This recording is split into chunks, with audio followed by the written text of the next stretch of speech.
you. We're excited that you are eager to hear more about PR and how it can influence, certainly if you're an author or if you're a wannabe author, or if you are looking to use media to build your brand and your platform as a thought leader. So we're going to address all those points today. And hi from London, in Brisbane. Oh, it's just so exciting. We're all going to come visit you, international individuals, at some point and take this on the road.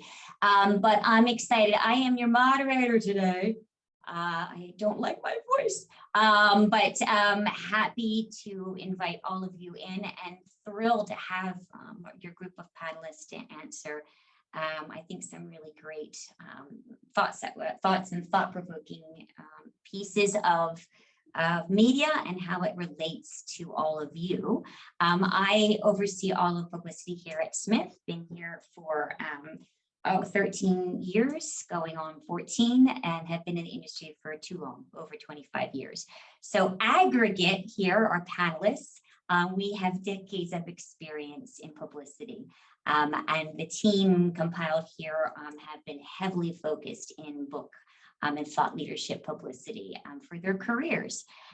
Even more beautiful, I would say, is that each one comes with a genre, I would say specialty, or an area here at Smith that they've focused a lot on, and have really developed, I think, some deep roots and understanding of that genre type. So specifically, Courtney Link from Denver, she comes with really heavy entrenched in the lifestyle, health and wellness, and some memoirs, I would say, too, Court, but very much your lifestyle and health and wellness. Erin B is our OG at Smith. She is truly the longest standing employee here at Smith with, I think, 18 plus years. Erin started the company with the CEO and founder, or the founder now, CEO is Sandy Smith now. And E has focused a lot of her career in business and in the business vertical. And then we have, and Erin comes from Yardley, Pennsylvania, and we have Andrea, who is, we're all OGs, but Andrea is one of our OGs in the fiction space, and is residing in South Carolina at the North Carolina, pardon me, at the moment, but started in Philadelphia and with us here in the Cherry Hill office, and then moved to North Carolina. But she heads up our team in fiction. So would love to just kind of get started and begin really with three areas that we're going to discuss. One, what we saw in 2022 in the media, and again, as it relates to authors and thought leaders, and we're going to address that with each specific genre. Then what we see is going to be happening in 2023, some trends, some key trends across genres. I think there'll be some similarities and some differences depending on the genre. And then a favorite is two questions that we seem to always get asked by authors. So trying to address some of your common themes right off the bat. We will then take some time to answer some questions as they come through, and I see some coming through already. No captions, not quite certain what you mean by that, but maybe elaborate a little bit more for me and I can address that. But if we don't get to all your questions, again, our hope here is to make sure that we give you some great tools and knowledge. So at the end of this, we will be sending out a recap and we'll address all of your questions. So if we don't get to them in these 45 minutes, we'll make sure we hit them when we send you back an email. So with that, let's start with the first piece, which is what we saw in the past year. And I'm going to start with Erin. Keep me honest. I believe we thought you'd start off with that one. And trends in the business arena that you saw in 2022 for everyone to hear. Sure. Yeah. So hi, everyone. Glad to be here. So tackling this first topic is kind of reflections on what we saw in the past year and trends, and I'll specifically speak to it around the business market, which is a large umbrella topic. And obviously there's a lot of genres that fall into that, like entrepreneurship, leadership, workplace. So hopefully I'll be able to address all of those. So I think what me and my team saw last year was a lot of singular niche topics that fell under the business umbrella were very popular with the media. as I'm sure most of you heard, because it was in the news so much, this idea around quiet quitting. The New Yorker had an article, I think in December, they called it the year of quiet quitting. So that was a very big topic for my team and I, and for our authors and experts to address. Some of the other topics that we saw that trended over the year were things like emotional intelligence, DEI, especially in the inclusion place, sustainability, and then we're still talking about kind of this hybrid workplace. Coming out of the pandemic, I think, or still in it, but coming out a little bit, being able to breathe. I think we saw 2022. We got back to a little bit of normalcy, but there was still a lot of discussion in the business space around what this future of work is going to look like, what this hybrid is going to look like, and what the workplace is going to look like. One of the other things we also saw was as especially the media, has been kind of looking at where they are. We've seen a lot of our media partners, lose some of their staff or have to downsize a little bit. So we've also seen a lot of the media really relying on our authors and our experts to provide content for them, usually in the form of byline articles. So that was a very big request last year. And we were able to provide a lot of good partnerships between our business experts and the media in order to get them, earn coverage around byline articles. Another thing we also saw too was how important your digital footprint was in 2022. Again, with a lot of the media kind of downsizing, a lot of them closed their print operations and moved strictly to digital. So that digital footprint is increasingly becoming more and more important each year, and will continue to be. We also saw podcasts continue to grow as well. It's been such a great boon for our business authors to be able to have those long form interviews, and just to see, especially I think over the last couple of years with the pandemic and people kind of shifting careers a little bit or picking up some extra things they're interested in, we really saw a huge increase in the number of podcasts available to our authors, and continue to see that grow as well.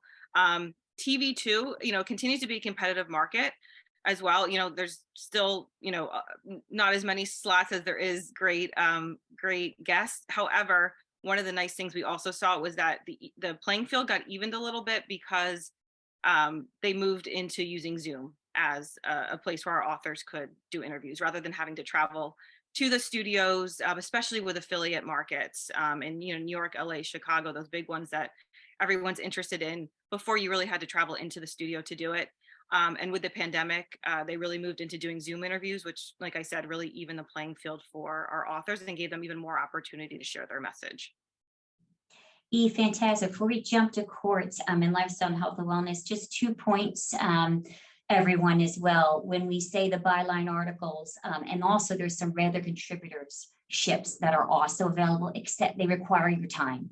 So I think it's important to note that with those opportunities, it does require time. They also do take excerpts from books, and we've had placements. Some of the key areas that Erin in particular has had a ton of placements, although you all can't have Erin as your publicist, but in the business arena of Business Insider, Fast Company, really Entrepreneur. All three of those are pretty ferocious in their acceptance of our articles under our direction, as well as some excerpts. Also HBR and HBR Ascend vertical. To point out the business side for broadcast, it does have to be heavily prescriptive to consumer. And to feed into those trends that Erin stated. So those trends of, an expert commentary around the pink recession, what tips for women in particular at the time it was, or however we can feed in three to five, sometimes 7, but 3 to 5 tips that you can readily see on the screen that can help the consumer. That's an important piece for business. Court. Then baton is yours for health and wellness and trends that you saw in 2022. Yeah, I'll jump in real quick. So some of the trends that we saw in terms of topics, with everyone feeling a bit out of control with COVID, a lot of the topics this year were how to take control of your own health, things you could do at home. So whether that be diet changes, quick walks, things like that, our experts offering things that people can go home and do right away, really blew up. They don't want to have to add one more thing, go to this doctor, go do this. So really taking back control was a huge one that we saw. Another topic was mental health. I mean, I know with COVID kind of even the playing field for everyone, and took away kind of that shame and discomfort of talking about that in the media that we did see previously. Much more open, breaking the stigma on mental health and having really clear conversations, that we are all struggling, we are all having hard things going on right now, and there are tools and there is help. So whether that be in a TV interview, expert commentary online, that has shifted. And honestly, I think we're all happy to see that. So those were some of the big topics that I've seen. In terms of where we're getting play and interest, as Erin mentioned, affiliate TV is huge, in those larger markets. We hear producers look at those all across the board to find experts. It's also great to use, as a sample of you talking about your book and your messaging and your topic and seeing how you handle a live interview. So if we do get some of those bigger opportunities for you, we have the samples ready. Outside of TV, expert commentary continues, to blow up and want, valuable insight with research, and tips and things to do. This is great because it backlinks to your site, to your book. So being very clear on what your tagline is, where people can go to learn more. We don't want you to get drowned in the Google searches. So the more SEO, the more sites you are referenced on, the better. And I do kind of continue to see that growing this year. And then I think we all know, but radio has taken a bit of a decline here. We're not seeing the value as much of doing those smaller niche markets. A lot of times they do not go online. So we have shifted to either focusing on syndicated radio like Sirius XM or things that we know that we can link, and use. And then podcasts continue to be extremely valuable. Online, we can use the interviews, and I don't think there's a topic that you can't find in a podcast to talk about. So that's kind of in the health and wellness lifestyle space we've seen last year. Awesome, Court. And I would just also add, folks, that the examples of, there are headline news, unfortunately, quite a lot with mental health and with some suicides and tragedies. Ambulance chasing is absolutely a never. However, how we can offer up, especially in Courtney's field, we do have a lot of psychologists and therapists that we can offer to give help. And we always approach it with, we want to be able to support and lend help and advice for those. And those are key ways that your book and you as an expert can add tremendous value. We've also seen that in doing so, we hit all affiliate markets, and you might say, well, what market is the top 5? We can hit the top 5 pretty nicely, but even markets that are lower at 21, 25, etc. I have seen Minneapolis, not to point you out, Minneapolis, but I've also seen Minneapolis or Mississippi, where that segment, just to Court's point, has such strong SEO searchable terms that producers in New York were looking at it, and they got on the affiliate in New York, not the Today Show, but the affiliate base. Or I've also seen a Boston market then also see that link was shared across 15 different affiliates. So the power of the affiliate market in both of those arenas is strong. And I also just wanted to point out how important it is to have the willingness to jump on headline news. The third thing I wanted to also just point out with headline news is thematic pieces too. I can't believe how many years I've been doing this, but the freaking new year, new you, the holiday stresses and anxieties, those monthly themes, as you watch the national news, they're covered every time. So we are getting quite a few clients on our affiliate base based on the new year, new you, from business to health and wellness. So just some additional points there. And fiction, with certainly not the last, but in this round it is. Please give us your thoughts and trends. Yeah, absolutely. We also kind of elected me to be the one to speak about the move to online. You know, if for all, I think this is appropriate for all genres, nonfiction or fiction, but you know, In Style went to online only. Entertainment Weekly, Health, Parents all went online only in 2022. December was Allure's last print issue. And that often leads to layoffs. Some of our contacts have left, and so we need to cultivate a new contact. Perhaps book coverage has been cut. I've seen some places that cut book coverage during the pandemic, during pandemic layoffs, have brought it back a bit, because I think fiction and the book space has grown a lot in the general media consciousness from the pandemic. We definitely saw an increase in reading, which generally helps fiction authors, I think, a bit more. So with the move to online, I think it's important to think about where are you getting your book news, or where are you getting your book recommendations from? Sometimes we were like, oh, I want to be in the print issue, but how many print magazines are you reading at home? I mean, I happen to be a print media junkie, so I do still subscribe to a few newspapers and magazines, but a lot of times, if you really stop and think about it, you're not getting your book recommendations from a print magazine. You're getting them from social media, I mean, by and large, I think, or online versions of established media brands that you trust. So I think if I ask the question, where do you get your book news and your book recommendations, and you don't have an answer for that, I think that's an exercise for you to kind of take on for yourself. Where am I getting book recommendations in my genre? And if you're not, and it's something you really need to start doing, so that you know where those things are happening. Of course, we're the experts. We're here to tell you the best places to go, but I think it's also important for you as an author to be participating in those spaces. And then if you're not reading other books in your genre as well from those lists, I think that can be a detriment as well. So I think just making sure that you're up on your own genre can be really helpful throughout the whole process.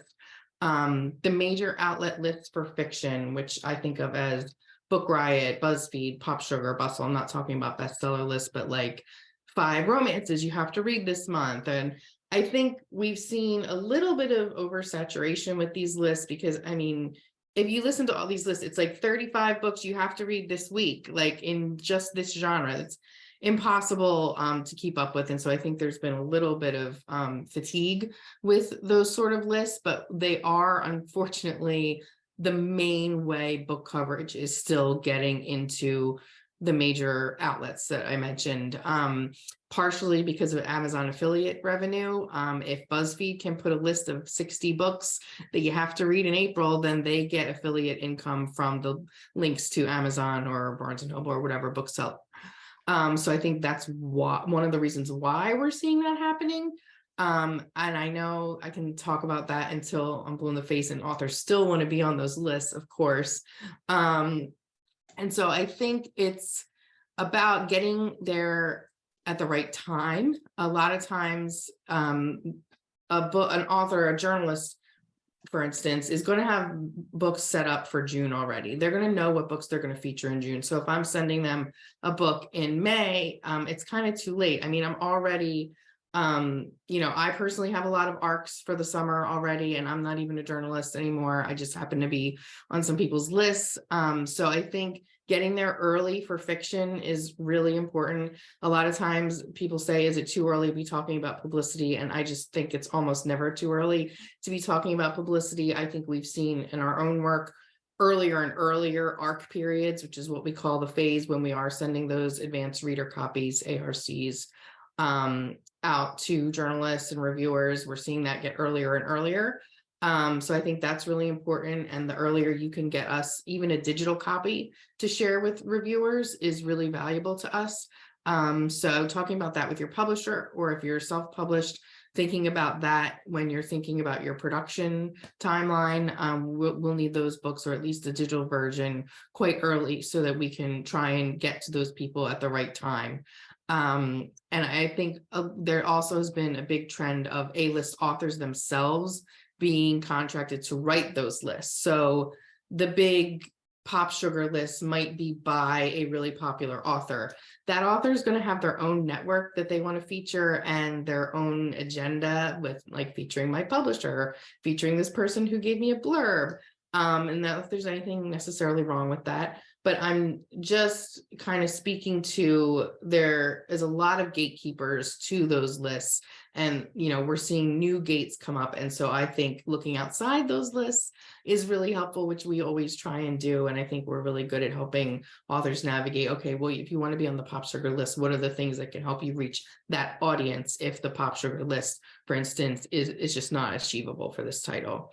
I think we're That's okay. And I would love, and I know we're going to get into it perhaps in trends, but would just love, because there's a lot of questions where they're already talking about TikTok and book talk. And I know you're going to hit that in the what's going to happen in 2023. But since it's coming up in our discussion now, would you mind just answering that question and where you see TikTok and the value in book talk for books? And then there's a second question I also want to kind of address to you as well. But if you could maybe hit that one for us, please. Yeah, certainly. I think what we're partially seeing is silos of influence, especially with book talk. I think everyone who's at least a little familiar with TikTok is familiar with how absolutely incredible the algorithm is. It knows that you were just brushing your teeth, and it should like it just knows things before you know them about yourself. It shows you things before you know you're looking for them. And so one downside, at least from a publicity standpoint of that, is I think you know, a book that seems like it is absolutely blowing up to you because you happen to follow, say, the fantasy genre. You know, one of the genres we see increasing is fantasy because of like things like the increased popularity of Dungeons and Dragons. There's going to be a Dungeons and Dragons movie, and so I think it's driving some interest in the fantasy space. If you're on fantasy TikTok, you will think that this book is the biggest book you've ever seen. And then you go and talk to your friend who reads a bit of fantasy, but it might not be their main genre. They've never heard of this book. And so it's kind of similar to the political silos that we see ourselves in. Like when we talk about being in a bubble of our own sphere of influence, I think it's similar to that. Things like the American Dirt controversy or Carrie Soto is Back, two of the biggest books of the past few years, that in the book industry, to me, from the media I was consuming, I thought those authors were canceled. They would never have another book. No one was going to read these books. They wouldn't touch them with a 10-foot pole. Well, I was completely wrong because they both had fantastic sales. And even I polled my personal network, and people who are very big readers had never heard of the controversy around the author of Carrie Soto, which was just about an own voices issue. So things that seem like a big story or a big book in your sphere of influence aren't necessarily mainstream hits or hits across the board. And so I think that's why someone like a publicist is important to help you get to the places that are getting to a book buying audience, not just people who want to talk about a controversy or the same book that everyone else is talking about. But I think it helps to have an expert guiding you to where do I find people that are going to be interested in my genre, in my book. And then the last point on TikTok is I know this year we saw publishers, I forget which one of the big 5 publishers integrated into TikTok their book. You could purchase it right in the app. That's an amazing thing for that publisher and that book. It's not something that we can replicate. So again, I think it's about finding alternative avenues to reach that same audience. Maybe if a book in your genre is being sold directly from the publisher on TikTok, then we use that book as a comp title. Who is reviewing that book? Who is talking about that book on social media? And then we go to them about your book. So that's kind of a way to circumnavigate that. Awesome, Ange. And it's Penguin Random House, by the way. And Amanda, I love your note here about book talk in her bookstore, which she's saying, I don't know if you can read these, but that they have a huge sign in the book talk is helping very much in the fiction fantasy book arena. So I will say, team, again, overseeing all genres, definitely in Ange's genre in the fiction space, book talk is something that's becoming more prominent. Business and health and wellness, business, it's just starting to churn, right? Like we got to get into that. Court and I have clients that are in the medical field. And man, as soon as we say to them, get on TikTok and do 5 examples, 5 tips to get your gut in good health. Shout out to Vincent Fedre. 5 ways that you can do this. I'm telling you, it blows up for him. And then, of course, that's a way of him utilizing his book in so doing. His book comes out in April. There was another question that I know I said I would say to the end, but your questions are awesome. I jump in real quick on book talk too with our Good. experts in particular. TikTok does encourage your first couple of posts. So we do often see people get discouraged after they post a Right. bit. Their numbers have gone down. I would say there's value in continuing in that and not being discouraged at all. It just takes that one video to go viral. So this is for our experts, not so much book talk, but keep Yeah. up consistency with those posts. People are looking for that information. And just know TikTok does that behind the scenes. It has nothing to do with your content. No, I love a quote. And here's another thought. It always goes around social media. The more that the author or expert can utilize social media, just start the discussion around their expertise and then their book, it's a beautiful correlation. So as Court was just saying, he's using TikTok and then that can transfer to book talk for him. So it's strategies that were trends of 2022 that are going into 2023. I'll address this other question later because I'm now going to just do a springboard to trends of 2023. E and Court, I can't remember who was going to start that first. It was going to be you, Erin. You're off mic, so if you want to go. I'm happy to start. So yeah, so looking Okay. into this year, what we can expect in that business umbrella, I think are a few things. One is that continued interest in more of those niche topics. So for any of the business authors out there, really start thinking about where you can lend your voice into those singular topics. So again, I think we're going to see a lot around even some pandemic related topics around what does the workplace look like, the future of work, what are we looking at this year? I know, more and more companies are trying to get their employees back in the office and they're really pushing back on that. So there's going to be a lot of discussion around kind of what is this new type of office going to look like? So I think that's one topic to keep in mind. Again, I think definitely diversity and inclusion are going to be very big topics for 2023 as well. In the business space. So if you do have a valuable voice in that space, definitely start thinking about ways that you can insert your voice there and provide that value around that continued conversation. I think also what we're going to see, and we definitely have seen it over the last year, but I think it's going to even increase because it was it was a topic that really started to gain traction last year, talking about mental health in the workplace. I think that's going to be a very big topic this year. Corporate responsibility. I'm sure as you've all seen with just as a current example, that the Southwest debacle that's happened. There's been a ton of talk around their leadership, what they did wrong, what it's going to look like for them. So I think, kind of as that example, we're going to see more and more discussions around, especially these bigger, huge conglomerates and these national, global corporations and, their responsibility, both to the workplace, to their, employees, also to the environment, and the larger conversation. Another topic, and this kind of relates to the way the workplace looks like is there's been a lot of discussion around Gen Z in the workplace. They're the ones that are kind of leading the way into the discussion of what the future of work is going to look like. So there's been a lot of media interest around them, around that demographic, around what they're saying, what they're looking at. You'll see tons of polls and stats around, what they're looking for in employees, and their employers and as employees. So I think it's going to be a lot around the workplace, a lot around mental health, a lot around more of that thoughtfulness, and sustainability is going to be another one as well. Awesome. And I would say, we discussed this the other day, every top 10 newspaper and business journal has a column now that is established for, it's actually happiness, which I'd love to be a part of, and mindfulness, which is the theme. So we call this business light here at Smith. And they both can cross paths. So a lot of business can go into the lifestyle theme as well. I want to address one awesome. Jane, I have one more point I wanted to say, sorry.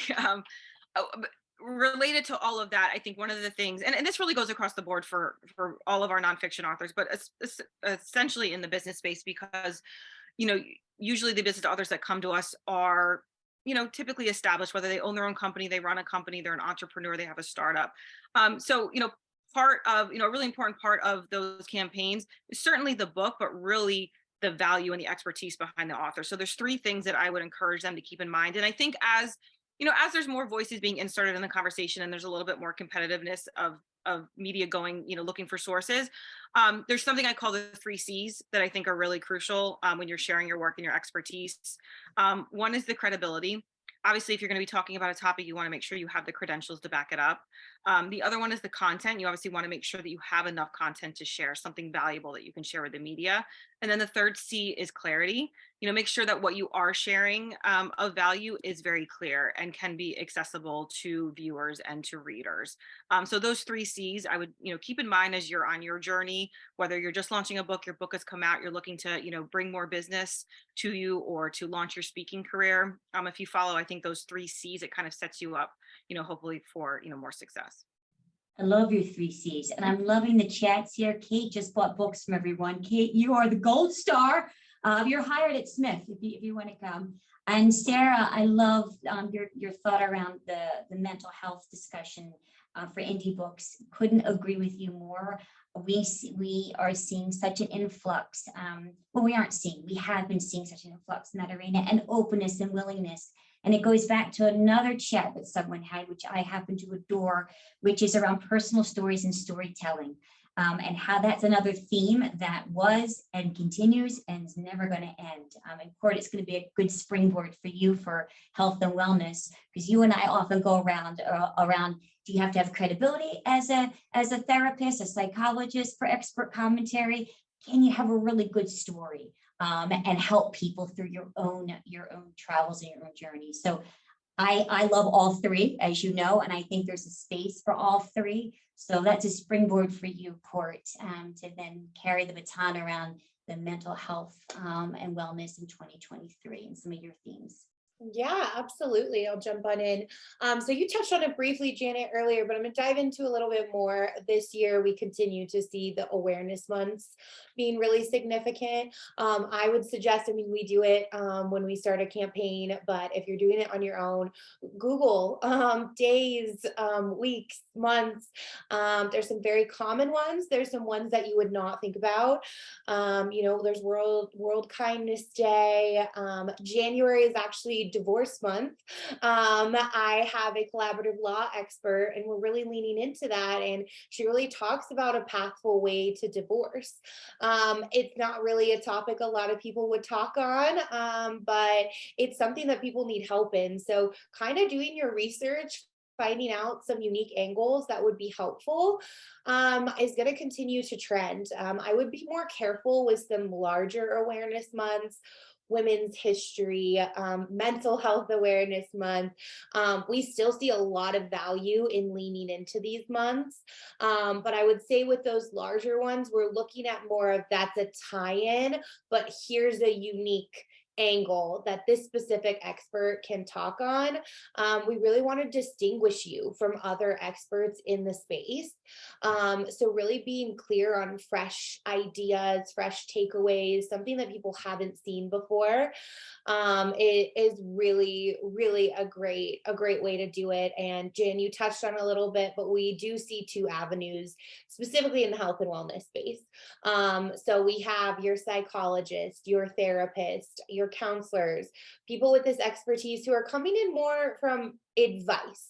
Here's what I know from my credibility, my research, that is helpful. We're also seeing these personal stories, people being, and not every author is this case, so you also have to understand what feels comfortable to you as an author and what you're willing to share.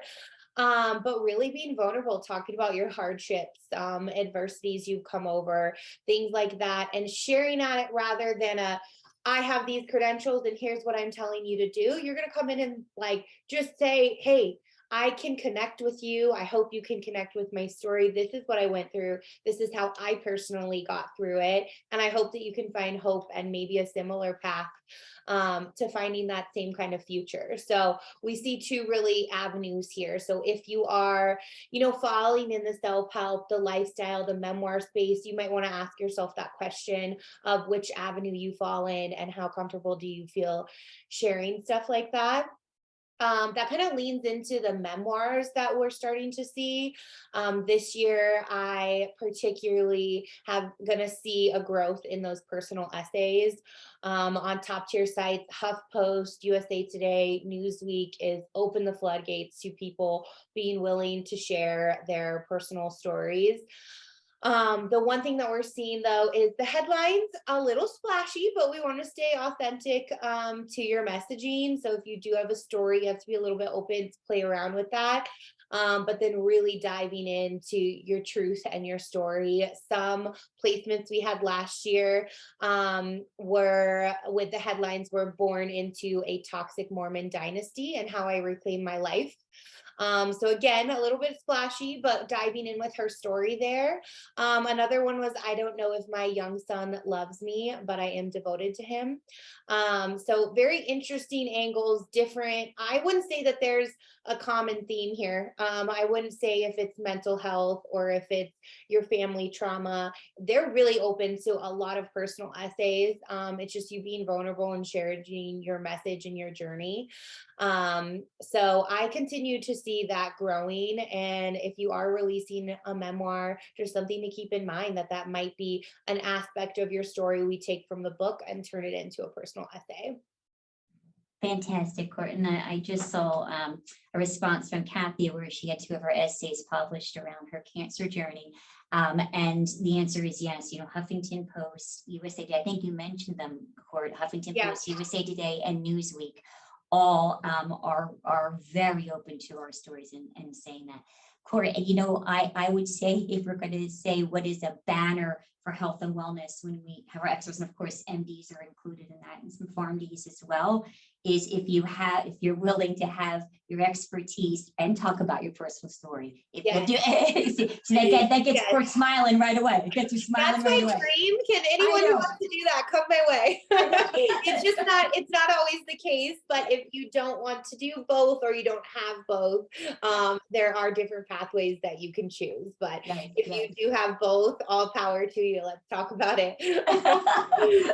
Awesome. Thanks, Court. And here we go. So fiction, you gave us some great thoughts around some other areas. I will tell you, and some questions that are coming up was around literary fiction. So maybe you can hit that question on, is literary fiction, where does that fit in the genres, or where is the place? Some people discussed, you know, Meetup Roots, Goodreads.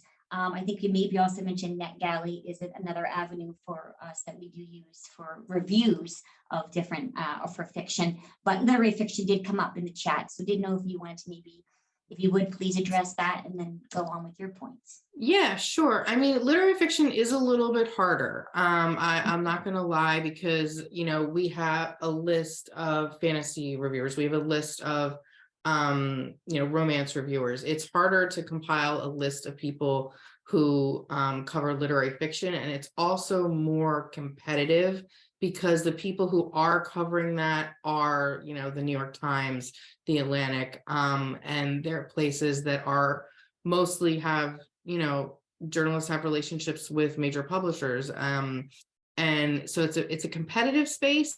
But I mean, that said, I've had some self-published literary fiction in the past year that, you know, I think did very well. I think it kind of, this whole conversation about, you know, finding your readers if you don't have a genre like that, can tie into something I was going to say about how these timely tie-ins we talk about can be important for fiction as well, especially. And I mean, obviously, a major trend we've been seeing, we will continue seeing, we hope to see more and more of, is own voices stories. And so you know, I think both of the controversies that I mentioned for those other authors were people who were writing about experiences that were not their lived experience. And I know that there's a lot of question about that, and I don't want to, you know, get into the actual controversy itself, but it just is plain fact that books by authors with the lived experience they're describing are just far more popular. That's what authors want to see. I mean, publishers want to see. That's what a lot of readers want to see. And maybe sometimes it can seem like an outsized voice but it's where the industry is going. And I think we need to embrace that, regardless of any personal feelings on it. So I think if you have a certain aspect of yourself, that is, you're either a certain multicultural background, you have suffered from mental health issues, you have a child with a certain condition. I mean, anything that makes you, unique, the same things that you might call out as an expert, that can still be a pathway for a fiction author as well, because there's, lists for Hispanic Heritage Month of Hispanic authors. It can be any genre. For LGBT month, there's a ton of LGBT lists, and that's a huge one that goes on all month. And really, I think a lot of outlets even have LGBT lists at other times of the year. It's not just Pride Month. And I think that's true of many of the lists. Like, we also may see lists of Hispanic authors at other times. When something comes up in the media, like all the, activism around opposing Asian hate crimes, we saw a lot of lists about books by Asian authors because we want to support those communities. So I think there is that topical tie-in even for fiction authors, whether it's your book is about that topic. It can be difficult if it's not your background. But if it is your background, even if your book is not about that, we can see a tie-in there. I mean, anything, it doesn't have to be like a DEI initiative. It can be something like if your book is about a lawyer, sometimes we'll have law newsletters and magazines be interested as something light and fun to talk to lawyers about instead of the more serious stuff. They'll feature a fiction book about a lawyer, but again, it was by a lawyer. So I think having that personal experience is important. Another trend is serialization and other alternatives to traditional publishing. We continue to see self-publishing is obviously growing. Again, that is becoming more competitive because of the increased quality. I think there's always been a lot of people doing it, but now there's a lot of really good people doing it. So it's a little bit harder to stand out. So there's a lot of alternatives to traditional publishing within that self-publishing, umbrella. And one thing we're seeing is serialization. Maybe that's having a Substack where people can subscribe and get one chapter of your book per month, and then included in their subscription is they get the final copy when it comes out. There's a lot of apps for the specific genre, like romance, especially. I think romance is something like 60% of book sales. It's always the biggest genre. And so it's kind of in the way that sometimes they say that the adult industry leads technology and movie making. I think the romance genre leads trends of technology in the fiction space. And so right now there's a proliferation of apps where you can read serialized versions of books. And so like maybe you have 3 tokens and you can get a chapter, then you have to wait till you have 5 tokens to get the next chapter or something like that. There's a lot of apps like that. Sometimes I'll use them and then I'll just find the book on Amazon and buy it outright. So as a reader, I think that's beneficial to the author either way. Even if you're not participating in the serialization system, it is still a path to discovery of a new author. But I think we're going to see those in the other genres as well. And then just to touch on, I think a lot of times in the fiction space, when we're talking about trends, people want to know what genres are going to be popular. Just to touch on a few, I think we're seeing more Greek myths in 2023, following on the success of Circe, Camilla Shamsheet's Home Fire. I may not have said that correctly. We already know the Booker Prize winner and Life of Pi author Jan Martel's next book will be Son of Nobody, and that's a retelling of the Trojan War, and that's coming out in 2024. So I don't think Greek myth stories are going to go anywhere. Again, talking about romance a little bit, continues to be the fastest growing genre. It grew over 40% in 2022 over 2021's numbers, according to MPD BookScan, and romance accounts for 2/3 of overall gains for adult fiction. Fantasy, I already touched on why we think fantasy is growing. And one agent I spoke to said, I don't make trend predictions because by the time anyone notices a trend on the bookshelf, that trend is 2 years old in publishing circles. I also don't suggest writers write to trends because they're automatically behind the 8 ball because it takes so long to write a book. So take the trend stuff with a grain of salt. I think the most important thing is to keep an eye on manuscript wish list. If you're not going to manuscriptwishlist.com or following MSWL on Twitter or whatever social media network you use, you might be doing yourself a disservice, because you can see what agents are looking for, and it can be really nitty gritty and granular. Like I've seen these like vibe checks of what I'm looking for, like in a whole like graphic, like a mood board of what this agent is looking for. They can be very revealing about what the industry is looking for in the next couple of years. Awesome, Ange. Thank you. You gave us great. I am just realizing that my name is coming up as Marissa Eigenbrod, who is our president. So I'm not quite the president. I'm Janet Shapiro, by the way. So team, we're going to jump into, we do have some great questions. Just, I want to try to make this tight, this last piece, which is the 2 questions that are always asked from authors. And I'm actually going to start real quickly on 2 things, because I think I get asked 1,000 questions throughout the year. But 2 things that might be on your mind. One is the bestseller list. And I am particularly in my accounts that I oversee, amass that every single time. You'll see USA Today editor is no longer their reviewer. Their bestseller is on hiatus, and that just happened in December. New York Times has some good articles about their elusive list and how you get on that list, which has its own little arena, and I can send you that link if everyone is interested to look at that. And then of course you have the Wall Street Journal, and there are ways to get on the Wall Street Journal. You can pay to get on the Wall Street Journal. I think that's pretty well known. And is there value in that? Sure, there's value in that, but I will say overall bestseller lists, and there was a recent article that just came out this week from Publishers Weekly, where they're becoming less and less of something that even publishers are going to be looking to do. So it will become less of the traditional publisher. Will indie authors still want to maybe look for those as credibility factors? Again, my opinion is there's some validity, but it's not something that I want to work a campaign around. You can get an Amazon bestseller in a day, take a screenshot, it's gone in 5 minutes, but you can use that same little logo and perhaps have, certainly not a New York Times bestseller cachet, but it still has a piece of that. So that's one thing I'm asked quite a lot. And the second piece for me is, the ROI. And what does using media for me and my book, will I sell books? Is there a direct correlation? What will it do for me? The answer is regrettably, and I would love to be able to say there's a direct correlation.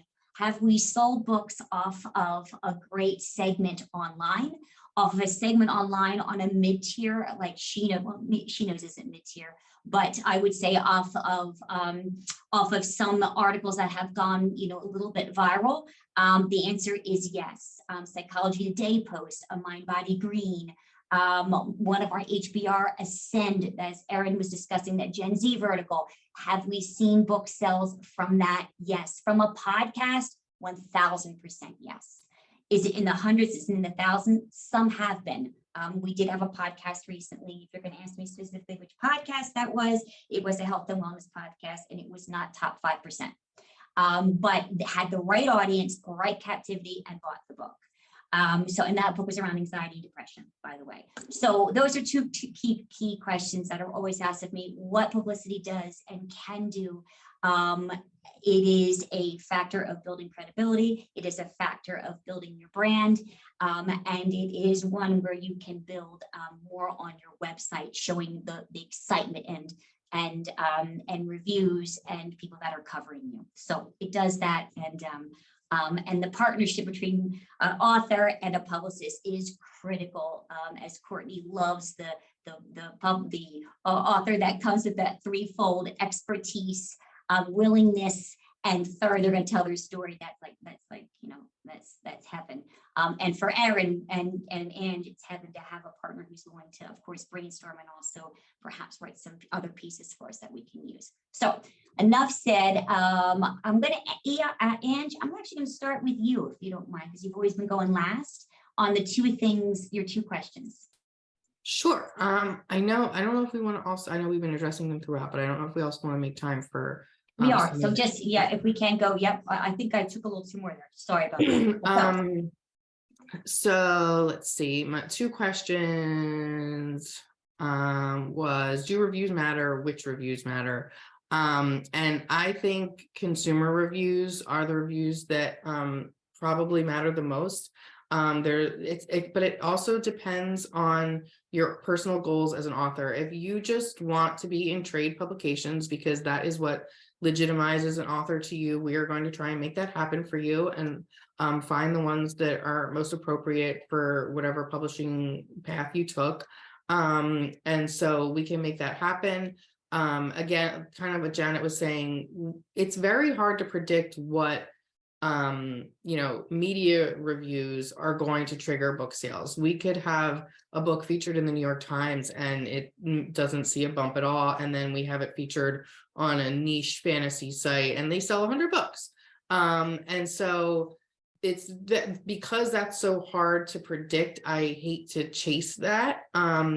Whereas I think a pretty consistent predictor of sales is consumer reviews. Goodreads, Alternative Storygraph. NetGalley is trying to get into this space a little bit more. I think that's still a very niche industry site. I'm not sure if we're going to see a general usership or not. I think there's already a lot of spaces for that. And now Goodreads reviews are publishing to Amazon, which makes them even more influential than they used to be. Amazon reviews are obviously probably the gold star that most people want. I think the Goodreads community is more valuable and probably has a more thoughtful review in general. You're more likely to see something like that on Goodreads. Whereas Amazon, obviously, it's going to have a bigger impact on sales because it directly affects the algorithm. But now that Goodreads is moving over to Amazon, maybe we'll see some more of that as well. And Angie, awesome, thank you. I'm going to stop you. You can move on, but there is one question I think that I could field to you, which is in 2018, most book sales what Michelle has asked, they don't come directly from social media, that it didn't come from social media. She said this was from 2018. What are your thoughts on social media and book sales, and is there a correlation for you, or is there a way that you can direct? I mean, I would say there is a correlation because again, it probably depends on the genre. It depends on your demographic. I saw someone mentioned if demographic affects the trends on TikTok. And I would say it certainly does, but I think it's a mistake to assume that only teenagers are on TikTok, or only 20-somethings, or only YA readers. I mean, I think the experts and career experts at any age on TikTok are huge. I mean, so it's not just for fiction, and it's not just for young people, or whatever you're thinking of, that other person that's on TikTok. It's also people like you. So I think it would be a mistake to discount it. But I think we see a lot of book sales from social media because it's where people make their purchasing decisions. That isn't always recorded for something like a statistic, because you might see it. And, I was a former bookseller, and we always used to say you need to see a book cover 7 times before you make a purchase decision. Maybe someone saw the book on Instagram 4 times, and then they saw it at Barnes & Noble. So then they made the purchase on Barnes & Noble. There's no way for a statistic to track that was a social media purchase. Yeah. So yeah. I do think social media is by and large the most influential for book recommendations, whether it's Instagram, TikTok, yeah, Facebook groups you're a part of, etc. And I couldn't agree more with exclamation points. I love that. So hopefully I answered. We do have some questions. So Corey, I'm going to go to you next, since we were Erin first, just reversing a little bit your 2 questions that are always asked of you. Yeah, of course.